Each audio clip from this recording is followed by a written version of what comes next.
pansit.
I wanna go to the bus stop. I miss you very much. Sino? Sino mo? Sino? Mommy, future boy. Oh. Love you. Really? Ay, so beautiful.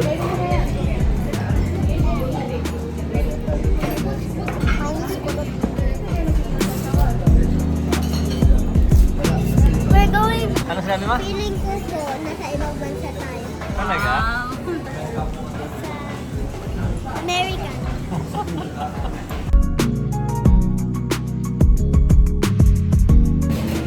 Sa amin kumain. Parang ayaw namin umalis eh. Sa yung mga pagkain naman yan, iwanan lang natin. Oh. Mababi na sa pagkain. Mababi na sa pagkain. We're full, we're full. Oo, tapos na. Hindi ka na pwede bumalik. Alright. Let's go na. Back to Batangas, back to reality. Ha? Back to reality. What? Magbabattab pa kayo. Back to Kangkungan. O, wala na rin masyadong tao dito. Salamat po sa mga nanonood ng ating video. Kapag sa Manila Hotel. Yan si Jasmine. Hi, Jasmine, come here. Say bye-bye to them. Bye-bye sa mga followers and subscribers natin. Yan po yung aming experience sa Manila Hotel. Dito dahil sa binigyan tayo ng awards. Ito yung malaking piano, oh. Yung malaking piano. So matugtugin natin yan. Please refrain from touching. Huwag mong hawakan daw. Okay? So, bye-bye po. Bye po. Salamat po sa inyong suporta sa mga nag-congratulate sa atin. Ang award po na yan ay inialay ko sa lahat ng magsasaka sa buong Pilipinas. Kapag tumigil kayo ng pagsasaka, walang kainin tayo. Pati yung mga kinalaman ko sa loob, galing po sa hirap at pagod yan ng mga farmers sa buong Pilipinas. Yan po, kahalaga ang farmers. Yan po yung ating masasabi sa inyo for today. Thank you very much mga kabig. Lagi tatanda sa ating mga channel Lola TV Farmers ang Pida! Yun.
magandang gabi po sa inyong lahat at thank you very much sa Excellent Filipino Awards for this award.